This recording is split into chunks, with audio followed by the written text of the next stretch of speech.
Bem-vindos de volta. Vamos agora retomar outra vez as apresentações. Venho apresentar agora o Luís Filipe.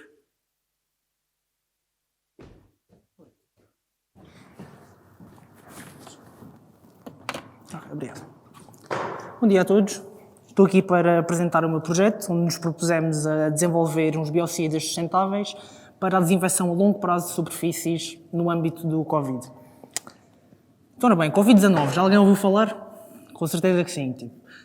Com todos os dias a quebrarmos novos recordes, novos casos, estamos perante uma verdadeira praga que assola a nossa sociedade. E isto só vem piorar, de facto, por sabermos que o Covid consegue sobreviver tanto tempo em superfícies. E só para piorar um bocadinho mais as coisas, um estudo recente mostrou que até na nossa pele, na ponta dos nossos dedos, o Covid consegue sobreviver até 9 horas. E, como tal, as superfícies contaminadas acabam por tornar um veículo de transmissão do Covid. Assim, o desenvolvimento de biocidas sustentáveis para a desinfecção de superfícies pode ser uma maneira de diminuir o risco de infecção por Covid. Assim, qual é que é o objetivo do nosso trabalho? É precisamente desenvolver uns biocidas que possam ser aplicados em superfícies e, dessa forma, avaliar o potencial desses compostos ativos contra bactérias ou vírus. Isto é importante porquê? Porque a maior parte dos desinfetantes que nós usamos para a superfície são à base de álcool ou soluções alcoólicas que são muito voláteis e evaporam facilmente. Ou seja, após a superfície estar limpa, já vai estar suscetível outra vez a contaminações por Covid. De seguida, no nosso trabalho, também pretendemos desenvolver umas nanopartículas e funcionalizar a superfície delas também com estes mesmos surfactantes, na esperança que possamos potenciar ainda mais o efeito destes compostos ativos. Ora, mas porquê líquidos iónicos? Eles são uma nova classe de compostos, muitos de vocês com certeza já ouviram falar, e baseiam-se num catião e no anião, ou seja, espécies iónicas. E o facto de eles serem líquidos e terem este comportamento iónico confere-lhes muitas vantagens, nomeadamente a baixa volatilidade, ou seja, podem ser aplicados neste contexto em superfícies e permanecer ativos na superfície muito tempo, permitir uma desinfecção a longo prazo, e ao mesmo tempo também são solventes muito poderosos, com uma elevada capacidade de solvatação. Mas, acima de tudo, e como isto tem cada vez mais importância e relevância nos dias de hoje, também são, numa perspectiva de química verde, compostos muito apelativos.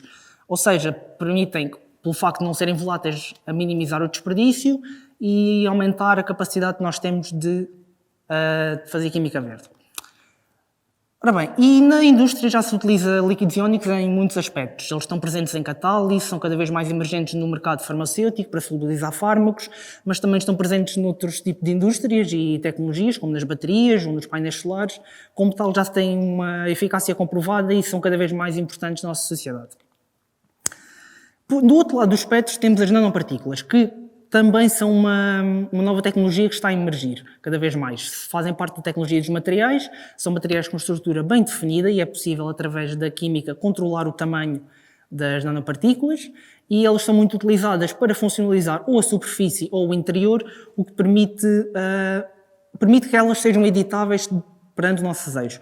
São muito utilizadas hoje em dia já na entrega de fármacos, diretamente ao alvo específico, e permitem, através desta entrega direta, potenciar ainda mais as capacidades do fármaco que as carregamos. Então, mas como é que nós partimos para a nossa experiência? Para sintetizar os líquidos iónicos, nós começamos com um conjunto de 3 aminas diferentes, às quais procedemos a reações de quaternização. Ou seja, pegando em cada uma delas, introduzimos um grupo R e tornamos a amina positiva. Dessa forma, ficamos com líquidos iónicos. Ora, a nossa ideia foi utilizar 2 substituintes diferentes, um substituinte etanol e um substituinte, uma cadeia octil. A cadeia octil serve para conferir uma apolaridade à molécula e torná-la mais parecida com um detergente, por ter uma carga positiva e uma cadeia alifática longa, e o etanol foi mais para tornar a substância mais polar. Depois vamos monitorizar e ver qual deles é que possui melhor efeito contra bactérias e vírus. Ora, para fazer estas reações, que elas são muito simples, nem precisam de catalisador, nem muito nada disso, temos 2 métodos para o fazer, através de aquecimento convencional, ou seja, num sistema em refluxo, requer um solvente, neste caso, e normalmente para a reação ser completa ou apreciável são precisos tempos de reação muito elevados, superiores a 24 horas. Já por sua vez, temos outra alternativa que podemos utilizar, que é o aquecimento de micro-ondas. Desta vez não é preciso solvente, porque nós fazemos uso do facto de todos os reagentes serem líquidos, é uma vantagem, e a escala temporal para estas reações é muito menor do que a escala de aquecimento convencional. Basta alguns minutos, no máximo 1 hora, para a reação estar completa. Outra vantagem acerca de micro-ondas é que não é necessária purificação, partindo do facto de que os rendimentos são muito elevados. Comparando os 2 métodos lado a lado, que nós acabámos por fazer os 2 métodos para sintetizar os compostos, eles dão rendimentos muito semelhantes, talvez um bocadinho superiores no caso do micro-ondas, mas a grande vantagem prende-se mesmo na escala temporal que é preciso para a reação, sendo horas a dias para o aquecimento convencional ou uns quantos minutos no aquecimento de micro-ondas. Assim, podemos concluir que o aquecimento convencional gasta mais solvente, mais energia, mais tudo, e no fundo o aquecimento de micro-ondas acaba sempre por ser uma técnica mais vantajosa. Depois, assim que nós temos os nossos líquidos iónicos puros, nós analisamos por RMN. É assim que nós confirmamos a estrutura que lá temos e se está livre de impurezas. Aqui mostro-vos um exemplo muito simples de um dos compostos que nós sintetizamos, com a cadeia octil na picolina, e podemos ver ali os picos que correspondem tanto à parte da picolina como do grupo octil, e podemos verificar assim a sua pureza. Outra técnica que nós usamos para analisar os compostos é por infravermelhos. Mostro-vos aqui também o espectro da mesma molécula, um pouco confuso, mas dá para perceber a presença de todos os grupos funcionais, todas as ligações e todos os átomos. Assim, os resultados que nós conseguimos obter desta parte dos líquidos iónicos, conseguimos sintetizar de facto uma biblioteca vasta de líquidos iónicos, com base nestes substituintes, todos eles com o contraião brometo, mas por uma razão de conveniência, porque os reagentes tinham bromo e tornava-se mais fácil fazê-los reagir assim, e destes todos, reagiram todos com muita facilidade, com exceção da tetrametilguanidina, que nos foi um bocadinho mais desafiante e ainda estamos em processo de otimização para obter os melhores rendimentos com o menor tempo possível. Agora, as nanopartículas. Nós começámos por adaptar um método da literatura para sintetizar umas nanopartículas não funcionalizadas, para controlar o tamanho e a porosidade delas, e após uns tratamentos com centrifugação, calcinação, lavagem com solventes, obtemos as nossas nanopartículas de sílica. Mas, se fosse possível nós olharmos à superfície, nós íamos ver grupos siloxano todos à volta da superfície. Quer isto dizer que a nanopartícula não está funcionalizada e temos assim a oportunidade de a funcionalizar à superfície para aumentar a potência do surfactante. Assim, vamos pegar nas 3 moléculas que nós tínhamos também usado para os líquidos iónicos e vamos querer introduzi-las na nanopartícula. Mas isto não é possível, temos que fazê-las reagir primeiro com umas moléculas de sílica. E assim obtemos os nossos grupos iniciais ligados a estas moléculas de sílica que depois vão reagir com a nanopartícula. Ora, nós preparamos a primeira que vocês veem ali em cima através de aquecimento convencional e a de baixo através de aquecimento de micro-ondas. Ambas as reações funcionaram muito bem, mas novamente a reação de micro-ondas é sempre mais vantajosa por causa do tempo e do desperdício que é muito mais reduzido. Quanto à da guanidina, novamente voltou-nos a dar muito trabalho e ainda estamos a tentar otimizar uma melhor maneira de conseguir fazer este precursor. E todos os produtos também foram analisados por RMN e infravermelho, naturalmente, que é assim que nós confirmamos a existência da molécula. E assim que temos estas moléculas, já é possível fazê-las reagir naqueles centros de sílica com os grupos siloxano das nanopartículas, funcionalizando assim a nanopartícula com estas moléculas catiónicas. Assim, nós conseguimos funcionalizar as nanopartículas com as moléculas que nós nos pretendemos, sobretudo com o picolínio e com o metilimidazol, correu tudo muito bem, mas novamente com a tetrametilguanidina nós não conseguimos ainda sintetizar aquele precursor, ainda estamos a meio das otimizações e será para trabalho futuro. No caso destas moléculas, as anteriores, se caso se lembram, eu tinha dito que o contraião era o brometo, neste caso é o cloreto. Pronto, mas isso não, em princípio não haverá de fazer muita influência, só mais por uma razão de conveniência.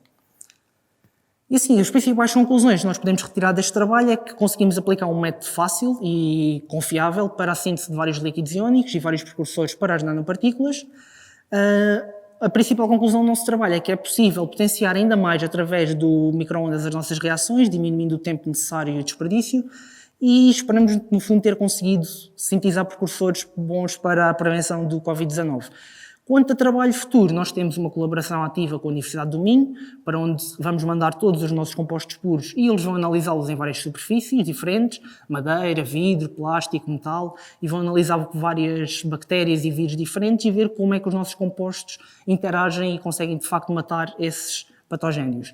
Depois vamos avaliar os compostos mais promissores e esperamos obtê-los no combate para o Covid. E no futuro ainda esperamos continuar com a otimização, sobretudo com as reações da tetrametilguanidina, e esperamos que se desenvolva um bom trabalho daqui. Pronto, resta-me apenas agradecer a todos os que aqui estão presentes, aos meus orientadores, à AFCT, a Faculdade e a Fundação pelo financiamento e à organização da Escola de Verão, que me permitiu desenvolver este trabalho que tanto gosto me deu. Obrigado.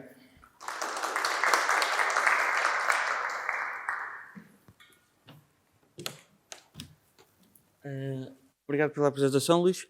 Agora vamos passar para as perguntas. Se vai ter perguntas. Então, no slide 25, acho eu, tu tinhas feito um bocadinho de propaganda, e bem feita, para as micro-ondas. Sim.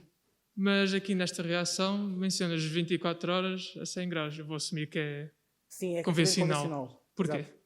Porque esta reação não está reportada, as reações de funcionalização da nanopartícula não estão reportadas em micro-ondas. Nós podíamos tentar otimizar, mas isso se calhar levaria muito tempo para o tempo que nós temos para a bolsa. Mas sim, pode ser uma opção também para trabalho futuro e interessante estudar isso. Eu só estava curioso. Sim, obrigado. Bom dia, Luís. Muito obrigado pela tua apresentação, gostei imenso. A minha questão parte da introdução, que falaste sobre o teu projeto, e a minha principal questão é onde é que a aplicação destas técnicas, desta metodologia na desinfecção de superfícies é mais vantajoso que o Zuno, que é geralmente mais utilizado agora para limpar as superfícies, por exemplo, nos métodos e isso. Ok, qual é que é a diferença entre os métodos que estão a ser utilizados agora, não é? Sim, E este método?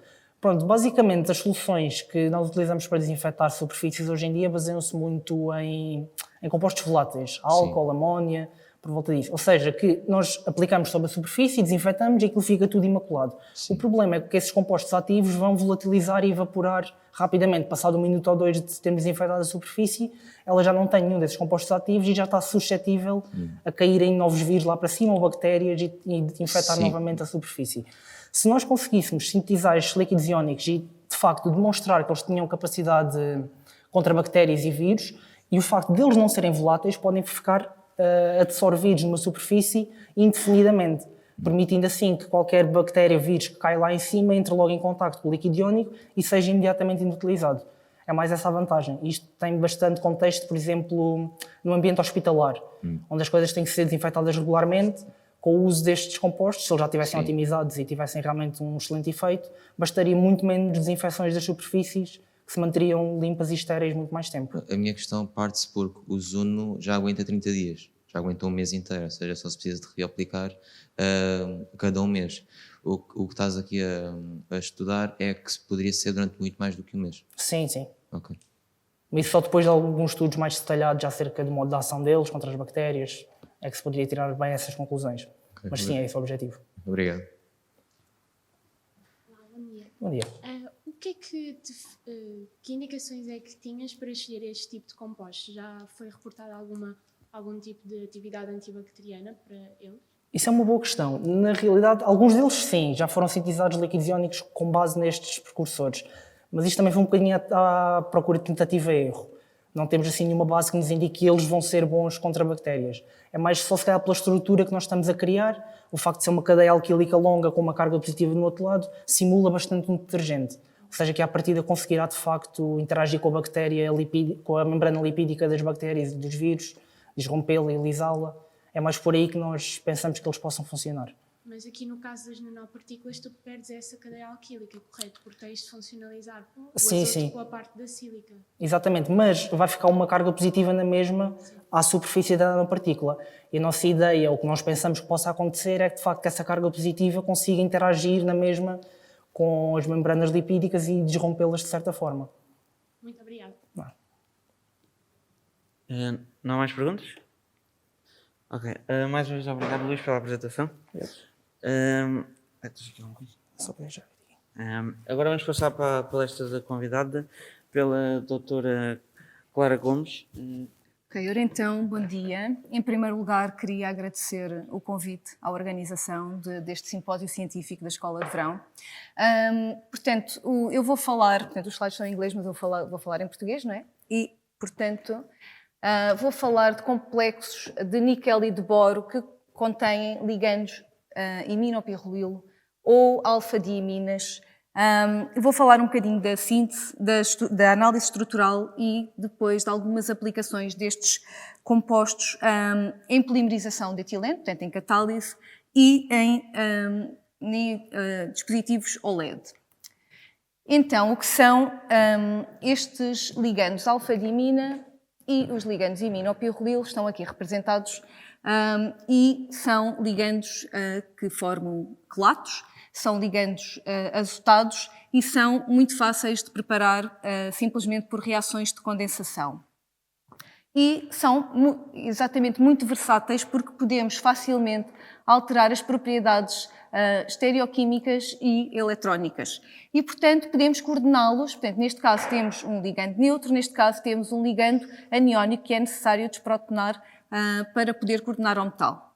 Portanto, este trabalho, portanto, eu trabalho aqui no serviço de cristalografia de raio-x, mas estou também ligado ao grupo de coordenação aqui do LAQV. Mas este trabalho foi desenvolvido no sítio onde eu trabalhava antes de vir para aqui, no técnico, e neste grupo de investigação nós trabalhávamos com vários metais usando esta gama de ligandos. Ora então, vou começar pelos complexos com ligandos alfa-diimina, que é um assunto que continuamos no grupo de Química de Coordenação a usar, não como complexos de níquel para polimerização, mas de cobre e de zinco para outros tipos de catálise, por exemplo. E então, estes ligandos alfa-diimina tornaram-se extremamente interessantes e apelativos para a comunidade científica quando, nos anos 90, este senhor, que é o Maurice Brocart, preparou estes complexos neutros e catiónicos que polimerizavam etileno muito facilmente. Portanto, estes catiónicos na ausência de cocatalisador, estes neutros precisavam da utilização de um cocatalisador de alumínio, mas polimerizavam etileno com boa atividade, pesos moleculares elevados e graus de ramificação também elevados e controlados. Ora então, como é que se preparavam ou convencionalmente estes compostos? Em solução, e partia-se da alfa-diimina, não é? Do ligando, e usava-se um precursor de níquel, portanto usava-se com um ligando que era facilmente substituído, portanto níquel Br2-DMe, em solução de diclorometano durante 24 horas e assim facilmente se conseguia preparar estes complexos. Ora, como estamos a ver, a escala temporal é bastante elevada, 24 horas para a preparação desta solução, deste composto, aliás.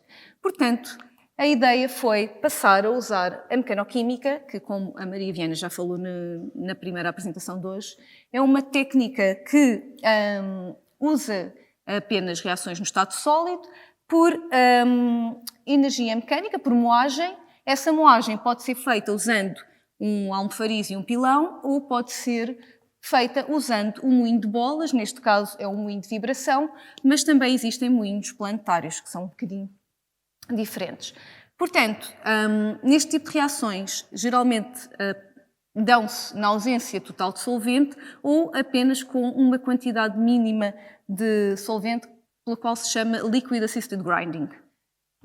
Então, o que é que nós fizemos? A ideia foi tentar reproduzir estes compostos por mecanoquímica. Claro que este composto, o níquel Br2-DMe, é sensível ao ar e, portanto, estas reações acabaram por ter que ser, tal como as reações em solução, o reator foi preparado sob atmosfera inerte. E, portanto, o que aconteceu foi que fizemos esta reação, passou de 24 horas para apenas 20 minutos. E o rendimento foi quantitativo. Okay?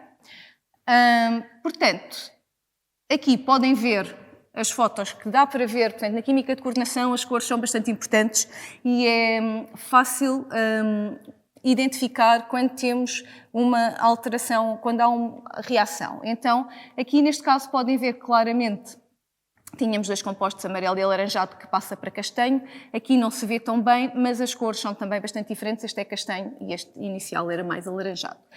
Portanto, a diferença é que este diimina tinha metilos no esqueleto da alfa-diimina e este tem um aceno terno. Portanto, é um ligando bian. Portanto, estes compostos, portanto, apesar de já serem conhecidos, não havia estrutura de raio-x, que já vos mostro a seguir. E o que fizemos para quantificar, portanto, para ver o progresso da reação, foi traçar um difratograma de pós, portanto, que é o que está azul, para cada um deles, e em baixo está o obtido por simulação da estrutura de raio-x. Portanto, o que acontece é que, se olharem para os dois difratogramas, veem que todos os picos, portanto, estão presentes, são do mesmo composto e, portanto, todo o bulk da amostra experimental é semelhante ao que se obtém nos cristais e não há presença de picos que sejam de reagentes. Portanto, o que nos indica que a reação foi quantitativa. Além disso, estes compostos são tetraédricos, são paramagnéticos e, portanto, também RMN não poderíamos fazer. Portanto, como eu disse, os compostos eram conhecidos, mas não havia estrutura de raio-x e o que dá para evidenciar aqui é que a presença destes grupos isopropil torna este anel perpendicular a este esqueleto. E, não havendo ligações de hidrogênio clássicas, há estas interações CH-BR que, no caso deste composto, em particular, formam cadeias alternadas, alternadas e com direções distintas, quando vemos segundo o eixo C. No caso do composto com o BIAN. Portanto, aqui ainda se nota mais claramente que este plano é completamente perpendicular a este dos arilos e, tal como o composto anterior, forma então as interações CH-BR, mas neste caso dá um arranjo tridimensional que não tem uma orientação particular. Outra coisa que se verifica é que estes BIAN geralmente têm tendência a fazer stacking, porque são aromáticos e fazem estas interações pi. E neste caso isso não se verifica. Ora então, esta foi a minha passagem pela mecanoquímica nesta altura. Claro que agora temos feito mais reações com cobre, com zinco e que têm dado resultados bastante interessantes. E esta é uma metodologia mesmo amiga do ambiente e que é uma metodologia de futuro. Há que apostar nela. Portanto, mas voltando agora ao trabalho da polimerização, portanto, como vos disse, estes compostos foram desenvolvidos pelo Brocard. Depois disso, em 97, este senhor brasileiro, o Roberto de Souza, sintetizou este complexo catiónico de níquel contendo o metal lilo, e este complexo tem 18 eletrões. E, apesar de tudo, de ter deste ligando a lilo, ele também era ativo na polimerização. Claro que era ativo tal como, portanto, apesar de ser catiónico, ele precisava na mesma de co-catalisador de alumínio. E, tendo em conta estes resultados, e dado que o grupo de investigação em que eu estava inserida tinha bastante experiência em compostos de níquel e, em particular, com compostos contendo ligandos ciclopentadienil, a ideia foi tentar preparar estes complexos que continham simultaneamente o ligando alfa-diimina e um ligando ciclopentadienil. E, de facto, estes foram os primeiros exemplos reportados deste tipo de complexos, contendo os dois simultaneamente. Ora, como é que foi feita a metodologia? Portanto, nós fizemos as reações em solução, não é? E, portanto, partimos da espécie do complexo de Brocard, digamos, na presença do sal de sódio do ciclopentadienil, portanto, durante a noite à temperatura ambiente, seguido de tratamento com um sal de tálio por mais 1 hora. Portanto, obtiveram-se rendimentos moderados a altos. Aqui este era apenas para um dos casos. Foi também possível, num dos casos, experimentar uma via alternativa em que se partia do complexo de ciclopentadienil com 2 fosfinas e fazia-se a substituição das 2 fosfinas pela alfa-diimina, dando também uma conversão quantitativa para este composto. Ora então, conseguimos uma estrutura de raio-x que é importante em todas as áreas de síntese, porque vemos a fotografia do nosso composto, não é? E não há dúvida do que é que temos lá, mas é extremamente importante quando estamos em química de coordenação, especialmente porque nos dá exatamente o que é que temos ligado ao centro metálico, o ambiente em que estão os ligandos e as orientações entre eles. Portanto, este catião, portanto aqui só está representado o catião, tem esta geometria que lhe vamos chamar geometria trigonal, se considerarmos que este anel ciclopentadienil está completamente coordenado eta5, portanto pelos 5 carbonos ao níquel, e se considerarmos o ponto central do anel, podemos considerar que isto é uma geometria trigonal. Portanto, este anel é completamente perpendicular ao plano do bian e depois este plano que contém os ligandos arilo das iminas também é aproximadamente perpendicular ao plano do bian. Portanto, tem este ângulo diedro de quase 90 graus, como vos estava a dizer. Além disso, uma outra questão que podemos ver nos anéis de ciclopentadienil é que eles podem ter dois tipos de ambiente. Portanto, se olharmos para as ligações, neste caso temos duas ligações que são mais curtas do que as restantes. E neste caso dizemos que temos um ciclopentadienil do tipo eno. Podíamos ter também do tipo alilo-eno, se tivéssemos outro tipo de ambiente, mas neste caso temos as duplas bem localizadas e, portanto, vemos que há apenas um átomo que se distancia do plano por esta distância, que não é também muito longa. Ora então, como vos disse, estes complexos foram testados como catalisadores e, apesar de serem um complexo de 18 eletrões saturado, que não poderia não ser expectável que a polimerização funcionasse, na verdade eles eram catalisadores até bastante ativos. Mas, obviamente, apenas ativos quando se adicionam com o catalisador de alumínio, que neste caso foi metilaluminoxeno, porque, portanto, não temos atividade quando não adicionamos com o catalisador, mas quando adicionamos 100 ou 1000 equivalentes de co-catalisador, a atividade é aproximadamente igual. Por outro lado, se fizermos experiências com a mesma quantidade de co-catalisador à mesma temperatura, verificamos que a atividade é bastante dependente do solvente utilizado, sendo que neste caso o melhor solvente era o clorobenzeno, talvez por ser mais polar e permitisse uma melhor solubilidade do catalisador catiónico. E, portanto, temos aqui também a ordem dos pesos moleculares que não diferenciam muito. Aqui neste gráfico, para vos mostrar a estabilidade do catalisador. Ora, o que é que os ensaios nos mostraram? Mostraram-nos que a atividade do catalisador aumenta de 0 até 30 graus, mas depois diminui quando aquecemos mais, ou seja, o catalisador começa a decompor e deixa de ser ativo.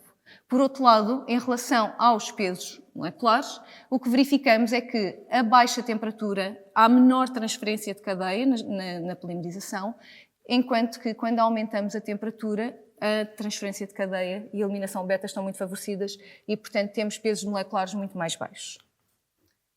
Ora, então, há mais co-catalisadores de alumínio, não é? E resolvemos utilizar o DEAC, que é cloreto de etilalumínio.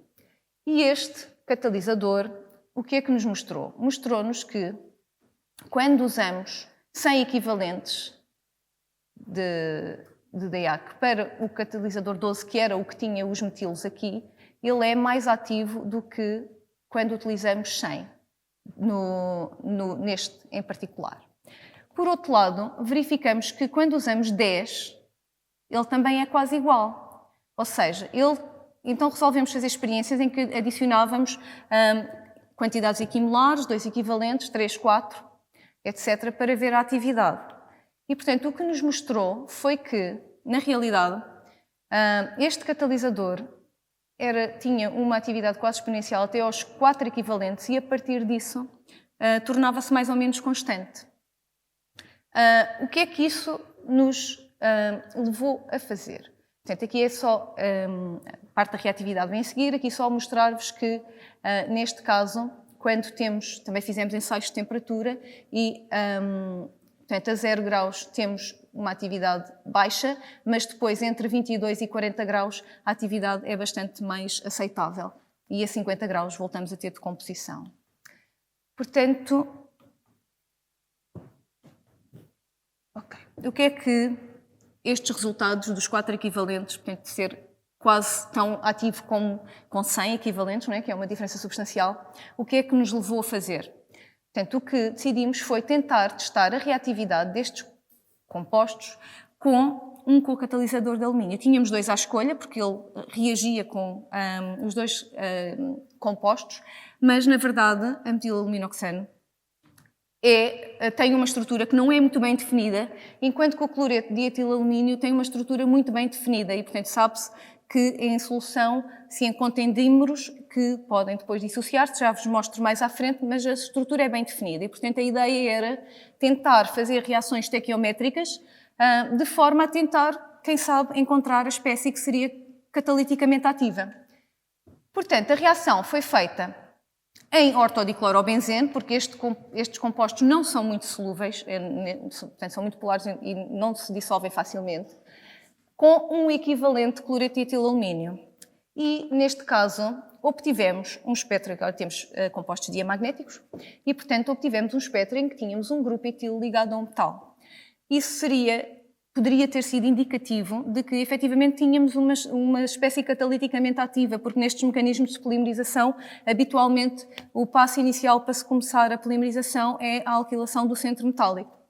Mas, na realidade, o que aconteceu foi que tivemos um cristal, e esse cristal foi muito importante para nos mostrar que, afinal, o que tínhamos era um catião inalterado e, por outro lado, tínhamos um anião que tinha um alumínio, 3 cloretos e um grupo etilo. E este etilo realmente estava ligado a um metal, mas não ao nosso níquel como nós queríamos. E, portanto, o rendimento preliminar com um equivalente de cloreto de etilalumínio foi de aproximadamente 40%.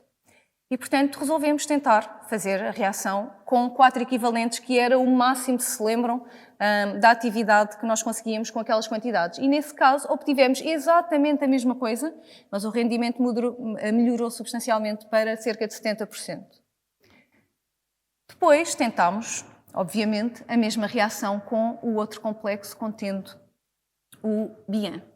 E, neste caso, portanto, obtivemos o mesmo tipo de espécie diamagnética, mas, além disso, tivemos uma outra fração que era mais insolúvel e que era paramagnética.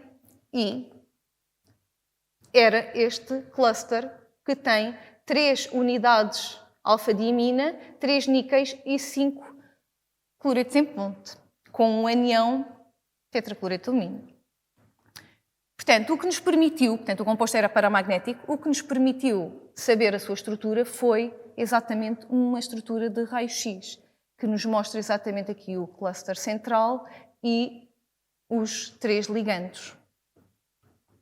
Além disso, no bulk destes cristais havia cristais com 2 tipos de morfologia, sendo que a segunda morfologia, portanto, que eram um bocadinho diferentes, eram em muito pouca quantidade.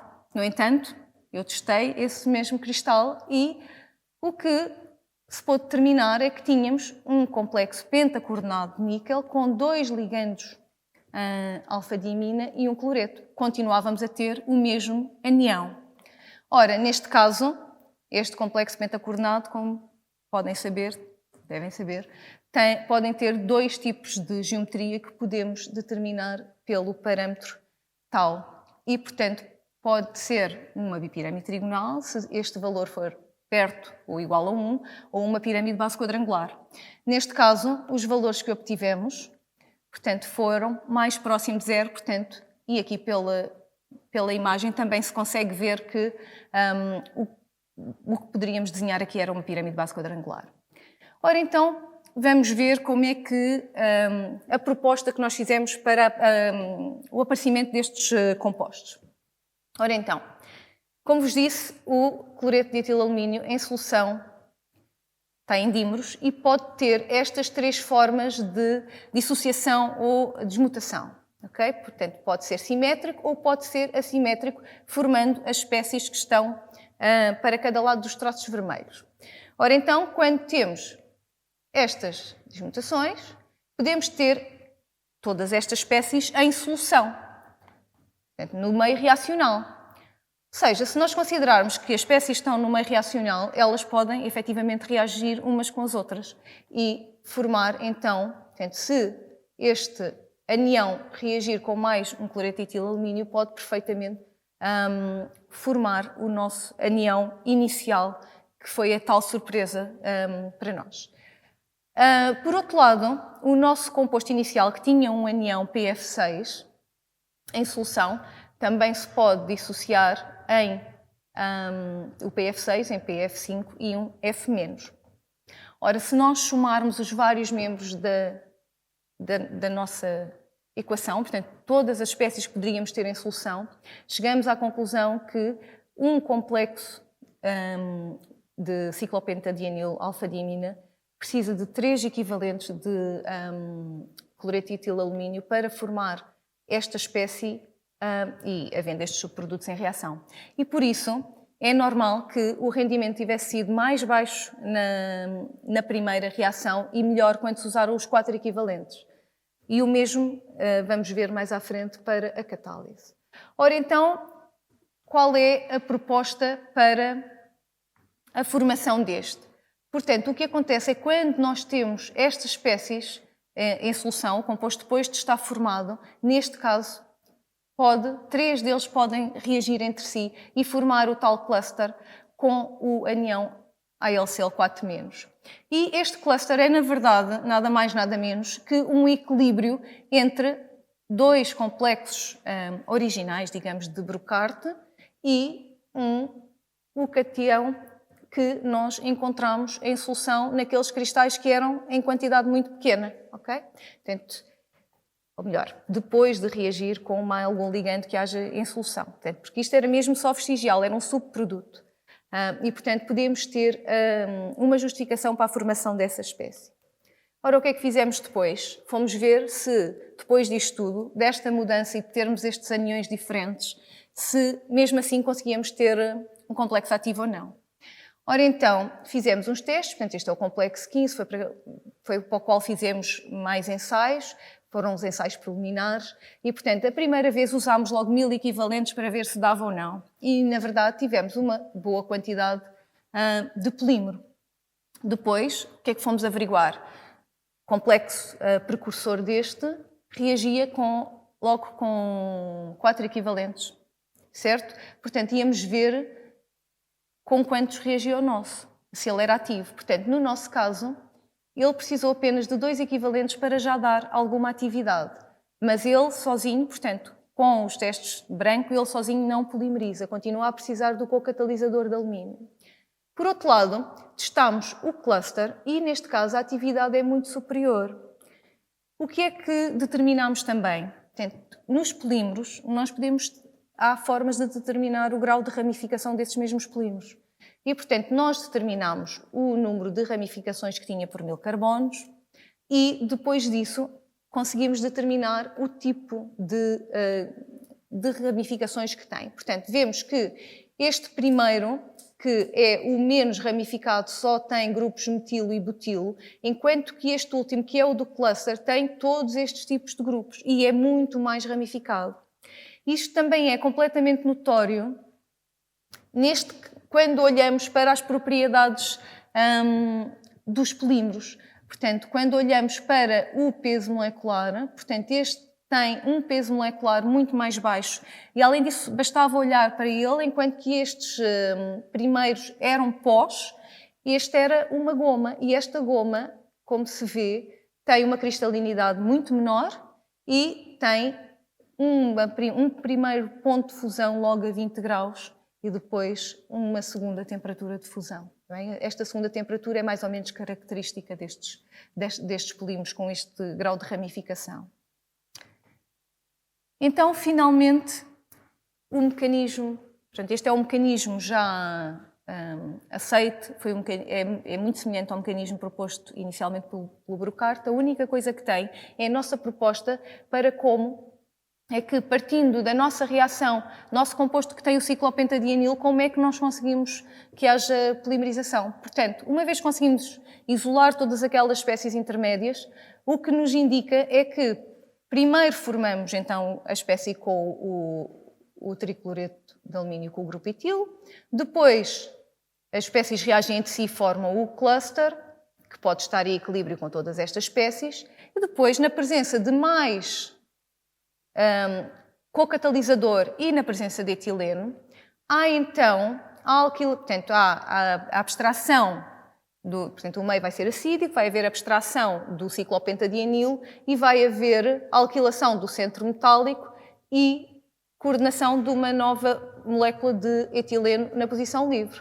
Okay? Portanto, depois podemos ter os vários passos que são conhecidos deste tipo de mecanismo. Ou seja, podemos ter uma inserção no grupo etilo, ficando com uma posição livre que permite coordenação de nova molécula e, portanto, vai haver crescimento de cadeia. Podemos ter eliminação, extração aqui do hidrogênio beta e formar esta espécie que depois pode isomerizar e, após inserção de novo etileno, dar uma ramificação do tipo metilo, ou então, se tivermos este passo vezes sucessivas, chama-se chain walking e, portanto, vamos ter ramificações mais longas. E por isso é que portanto, quando nós partimos desta espécie em particular, nós tivemos aquele polímero com muito mais ramificações e que, se lembram da tabela, tinha toda uma série uma gama de tipos de ramificações. Ora, então, umas conclusões da primeira parte. Então, portanto, a mecanoquímica mostrou ser, então, uma alternativa muito promissora, ou revela-se, cada vez está a ser mais utilizada na preparação de compostos, não só de compostos de coordenação, mas também de compostos orgânicos e etc. Portanto, que conseguimos que estes compostos, apesar de saturados, tanto o composto inicial com o anião PF6 como estes com o alumínio, continuassem a polimerizar, ainda requerendo, obviamente, o co-catalisador de alumínio e, portanto, temos ainda aqui a proposta do mecanismo. Agora, na segunda parte desta apresentação, vou-vos falar então dos ligandos iminopirrolil e da preparação de compostos de boro para a preparação de dispositivos OLED para serem usados em ecrãs, por exemplo. Ora então, este é um iminopirrol, não é? Portanto, que depois de desprotonado, ou neste caso desta reação não precisa de desprotonação prévia, pode-se coordenar ao centro metálico. E estes ligandos também são, portanto, com níquel, quando se faz reações com níquel, por exemplo, também podem ser catalisadores de polimerização de etileno. Neste caso, são catalisadores que não requerem a utilização de um co-catalisador de alumínio e, portanto, são muito importantes para o ambiente conseguir-se este tipo de catalisadores. E, além de já haver experiência no grupo com este tipo de ligandos para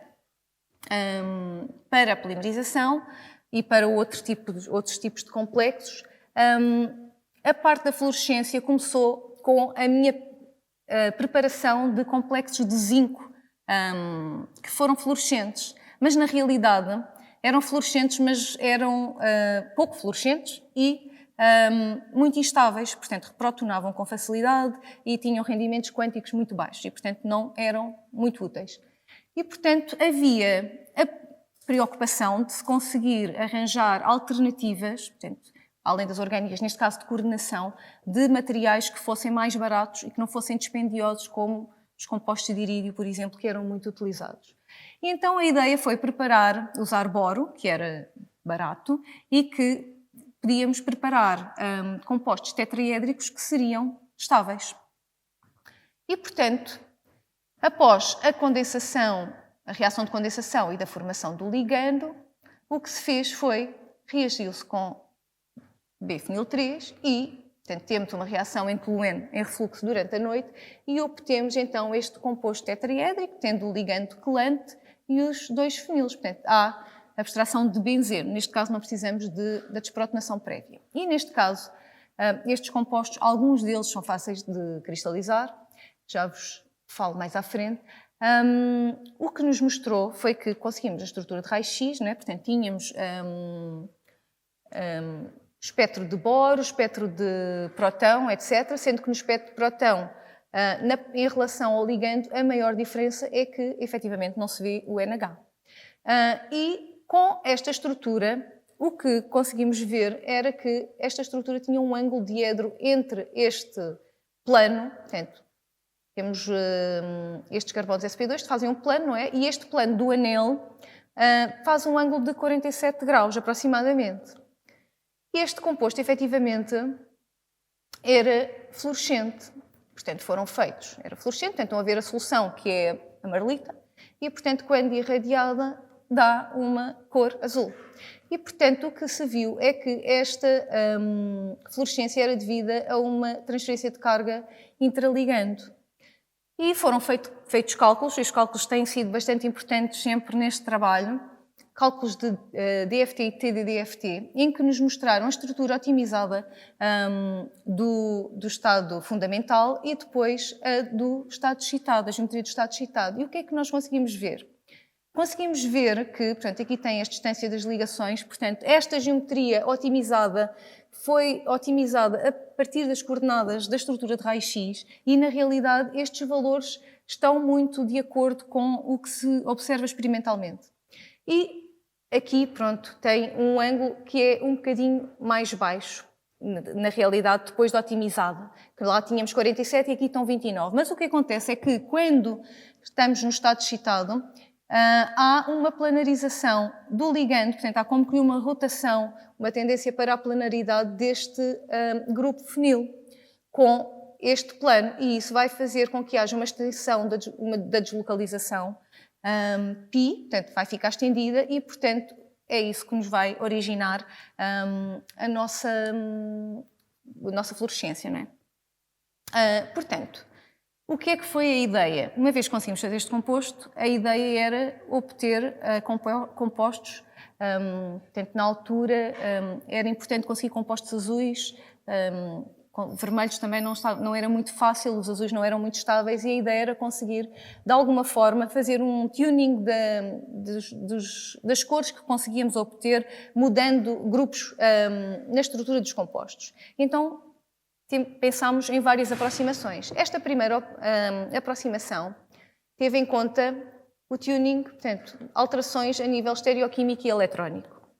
Ora, então, fizemos alteração estereoquímica, introduzindo substituintes volumosos nas posições 2, 6 do anel, que o que é que vão fazer se tínhamos aquele ângulo de 47 graus com o fenil, quando temos estes grupos volumosos, passamos para praticamente 90 graus.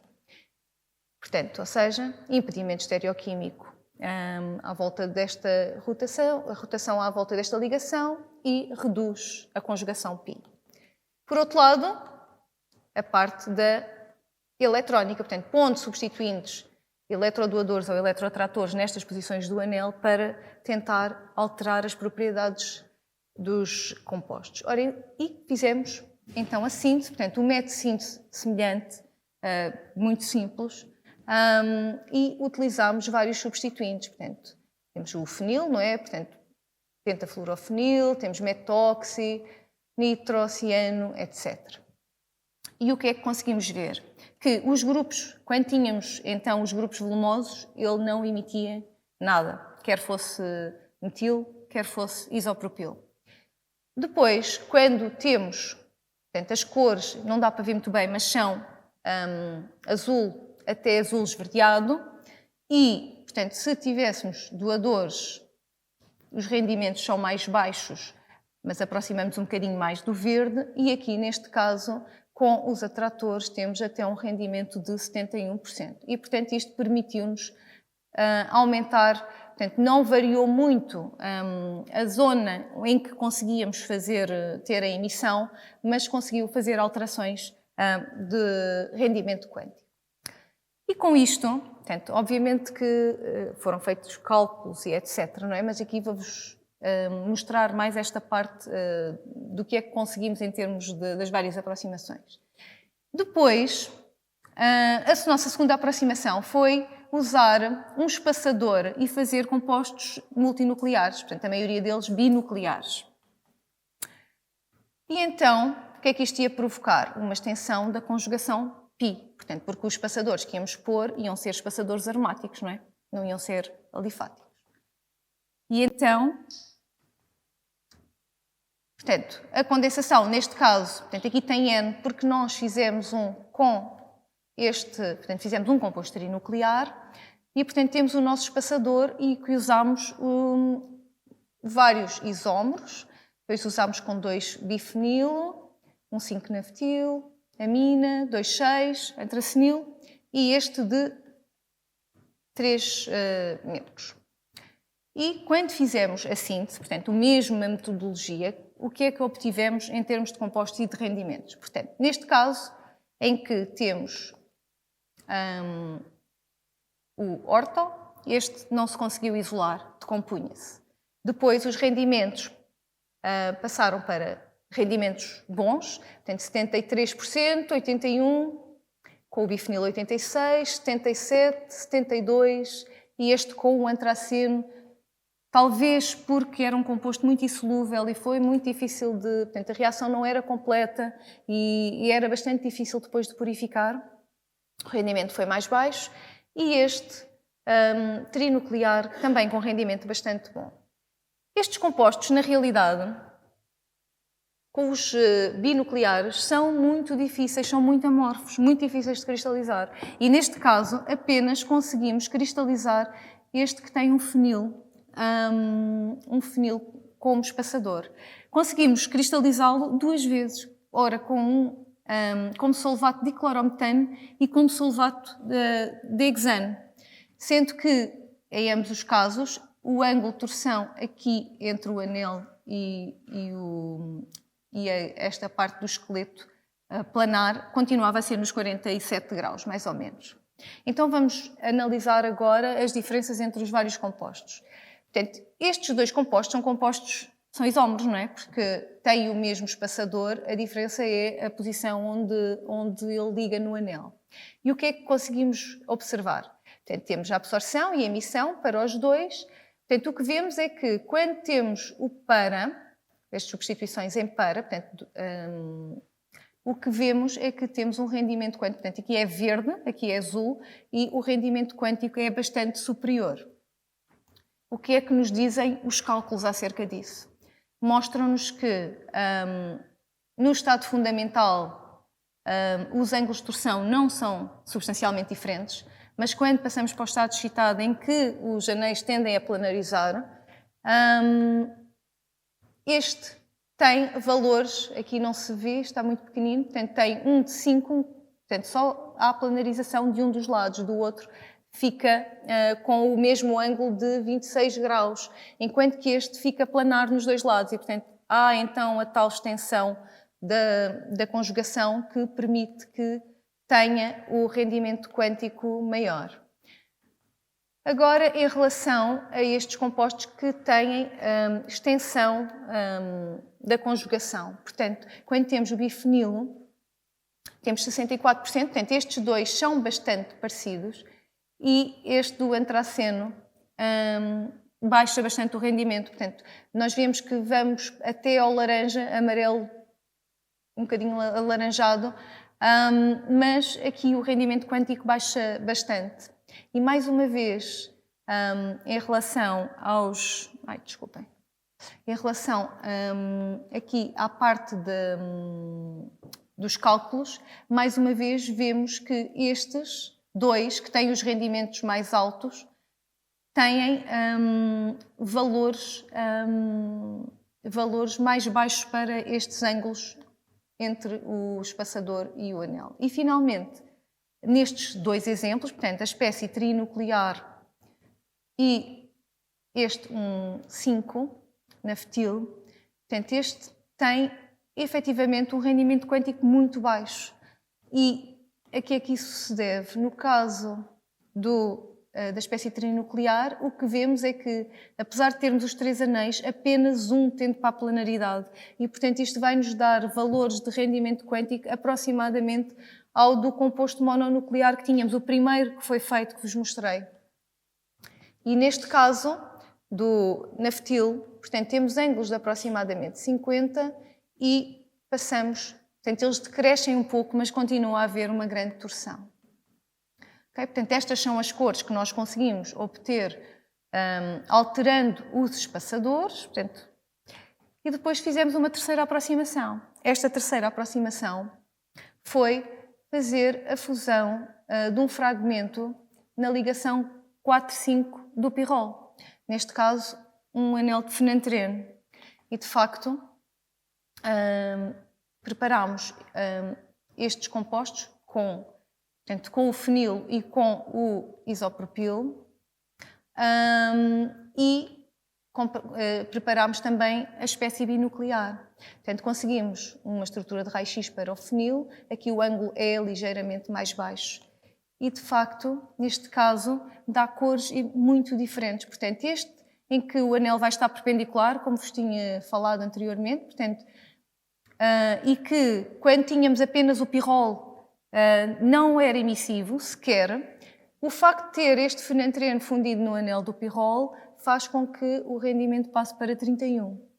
Enquanto que o facto de ter este anel fenil conjugado com o fenantreno provoca um aumento para 59. E quando temos este binuclear, o valor é o mesmo, apesar de o comprimento de onda de emissão ser diferente, possivelmente porque apenas um dos lados deve ficar planar no estado excitado.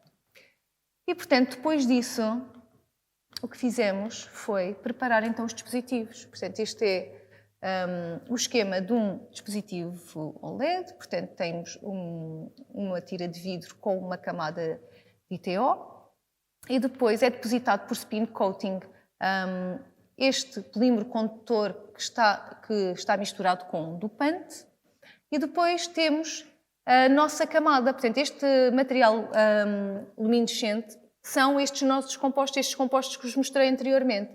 E podia ser, no dispositivo, podia ser preparado ou por spin coating ou por evaporação. Portanto, foram feitos, já vos mostro os resultados dos dois tipos. Depois, o cátodo é depositado por evaporação e tem alumínio no fim também.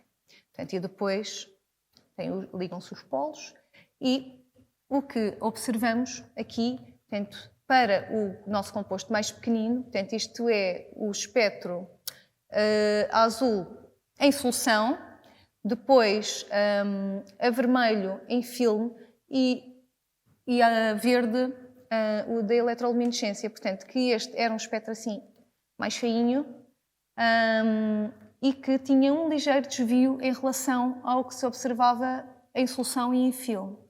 Portanto, este composto foi preparado por spin coating, a camada tinha 90 nanómetros, portanto não estava dispersa num outro material, o que muitas vezes quando se fazem dispositivos melhora a eficiência, e tinha uma luminância de 0,4 candelas por metro quadrado.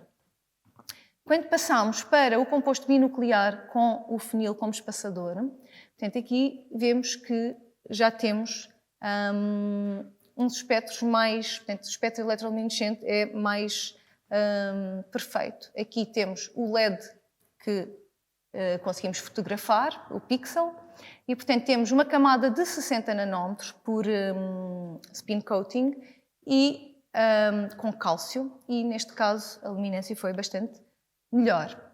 Depois o que se tentou fazer foi adicionar uma camada de TPD para tentar melhorar a eficácia do dispositivo. E então, o que aconteceu foi que, em vez de, portanto, ao se colocar a camada e sublimando o composto com o mesmo tamanho de camada, portanto, verificámos, e usando bário em vez de cálcio, verificamos que melhorou as propriedades do dispositivo.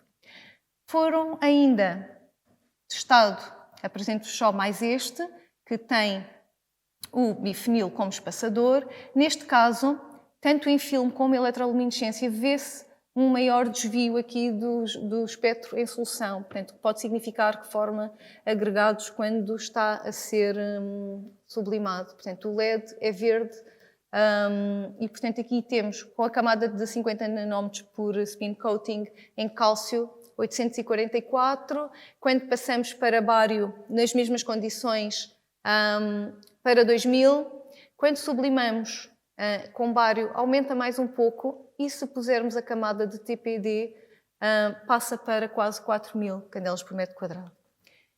Então, finalmente as conclusões, portanto, foi possível preparar, usando este sistema de ligandos, vários compostos de boro com tipos de conjugação diferentes, e o que permitiu modificar a cor de emissão com alguma facilidade de azul para amarelo, não conseguimos chegar ao vermelho.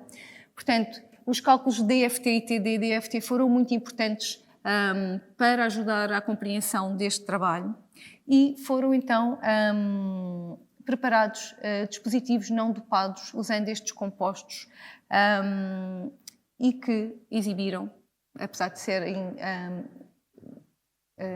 resultados ainda a serem otimizados também, já exibiram bastante brilho e eficiência. E, portanto, como vos disse, eu trabalho no serviço de raio-x que fica no DQ, portanto, o serviço de LDAQV. Usamos um equipamento que foi gentilmente cedido para a utilização do serviço pelo UCBio, pelo Grupo Xistal, e, portanto, é muito importante para quem faz síntese. Portanto, já viram que o que uma estrutura de raio-x pôde fazer por mim nestes trabalhos, não é? Quando não sabia exatamente o que é que tinha e nos pôde mostrar exatamente a fotografia do composto. Portanto, podem ver na página do DQ, nos serviços externos, podem ir procurar-me se precisarem de ajuda ou se tiverem alguma dúvida. E, finalmente, os agradecimentos a quem colaborou no trabalho, ao financiamento, mais uma vez à Comissão Organizadora e a vocês pela vossa atenção. Muito obrigada.